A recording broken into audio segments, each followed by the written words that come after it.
তুমি কি কখনো আলমারি খুলে ভেবেছ এত জামা কাপড় থাকার পরও পরার মতো কিছুই নেই? এই সমস্যাটা আসলে জামা কাপড়ের অভাব না, বরং অতিরিক্ত অপশান থাকার সমস্যা। আর এখানেই আসে মিনিমালিস্ট ওয়ার্ড্রবের ধারণা। কম জামা কাপড়, কিন্তু প্রতিটা এমনভাবে বেছে নেওয়া যাতে তুমি সবসময় স্মার্ট, ক্লিন আর কনফিডেন্ট দেখাও। ভাবো তো, যদি তোমার আলমারিতে শুধু সেই সব জামা কাপড় থাকে যেগুলো তুমি সত্যিই ভালোবাসো, যেগুলো পরলে তোমাকে আলাদা করে আত্মবিশ্বাস দেয়, তাহলে কি তোমার প্রতিদিনের লাইফ সহজ হয়ে যাবে না? মিনিমালিস্ট ওয়ার্ড্রব আসলে ঠিক এই কাজটাই করে। তোমার লাইফকে সহজ করে দেয় আর তোমার স্টাইলকে আরও শক্তিশালী করে। প্রথম সিক্রেট হলো কোয়ালিটি ওভার কোয়ান্টিটি। অনেক সস্তা জামা কিনে আলমারি ভর্তি করার থেকে কম কিন্তু ভালো কোয়ালিটির জামা রাখো। একটা ভালো ফিটিং শার্ট, একটা ক্লাসিক জিন্স আর একটা প্রিমিয়াম লুকের টি শার্ট, এই তিনটেই তোমাকে এমন একটা লুক দিতে পারে যা 10টা সস্তা জামা কখনো পারবে না। কারণ মানুষ প্রথমে তোমার কাপড়ের সংখ্যা দেখে না, দেখে তোমার প্রেজেন্টেশন। দ্বিতীয় সিক্রেট হলো নিউট্রাল কালার বেছে নেওয়া।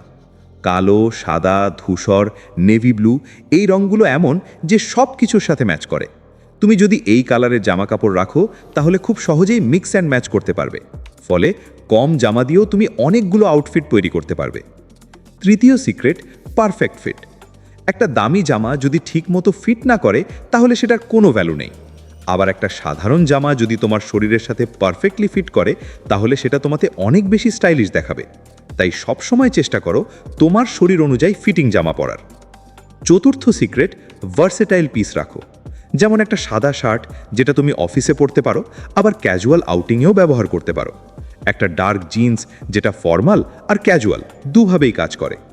এই ধরনের জামা থাকলে তোমার আলমারি ছোট হলেও তোমার স্টাইল বড় দেখাবে। পঞ্চম সিক্রেট, ডুপ্লিকেট এড়িয়ে চলো। অনেক সময় আমরা একই ধরনের জামা বারবার কিনি, যেমন 5টা প্রায় একই রকম টি শার্ট। এটা মিনিমালিজমের সম্পূর্ণ বিপরীত। বরং এমন জামা রাখো যেগুলো একে অপরের থেকে আলাদা এবং ইউনিক কম্বিনেশন তৈরি করতে পারে। ষষ্ঠ সিক্রেট, একটা সিগনেচার স্টাইল তৈরি করো। এমন কিছু বেছে নাও যা তোমার পরিচয় হয়ে যাবে। হয়তো তুমি সবসময় ক্লিন, সিম্পল লুক পছন্দ করো, বা হয়তো একটু এলিগেন্ট স্টাইল। যাই হোক, সেটাকে কনসিস্টেন্ট রাখো।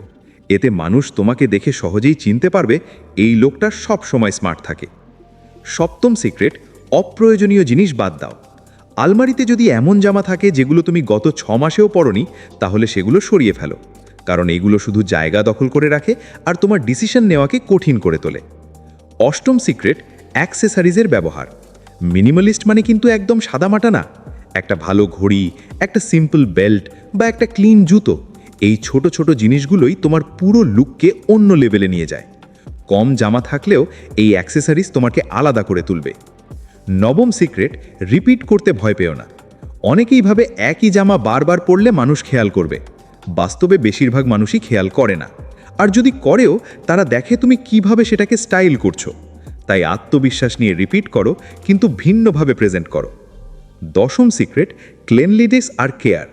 তোমার জামা যত কমই হোক, যদি সেগুলো পরিষ্কার, ইস্ত্রি করা এবং ভালোভাবে মেনটেন করা থাকে, তাহলে তুমি সব সময় প্রিমিয়াম দেখাবে। একটা ভাঁজ পড়া বা নোংরা জামা তোমার পুরো লুক নষ্ট করে দিতে পারে। মিনিমালিস্ট ওয়ার্ড্রব আসলে শুধু জামা কাপড় কমানো না, এটা একটা মাইন্ডসেট। তুমি কম জিনিস দিয়ে বেশি ভ্যালু তৈরি করতে শেখো। তুমি বুঝতে শেখো কি সত্যিই দরকার আর কি অপ্রয়োজনীয়। যখন তুমি এই লাইফস্টাইল ফলো করবে, তখন দেখবে তোমার সময় বাঁচছে, টাকা বাঁচছে, আর সবচেয়ে বড় কথা, তোমার আত্মবিশ্বাস বাড়ছে। কারণ তুমি জানো তুমি যা পড়ছো সেটা চিন্তা করে, বুঝে, নিজের জন্য বেছে নিয়েছো। শেষ পর্যন্ত স্মার্ট দেখানোর জন্য অনেক জামা কাপড় লাগে না, লাগে সঠিক নির্বাচন, সঠিক ফিট আর সঠিক অ্যাটিটিউড। আর যখন এই তিনটে একসাথে মিলে যায়, তখন খুব কম জামা কাপড় দিয়েও তুমি এমন একটা ইমপ্রেশন তৈরি করতে পারো যা মানুষ সহজে ভুলতে পারে না।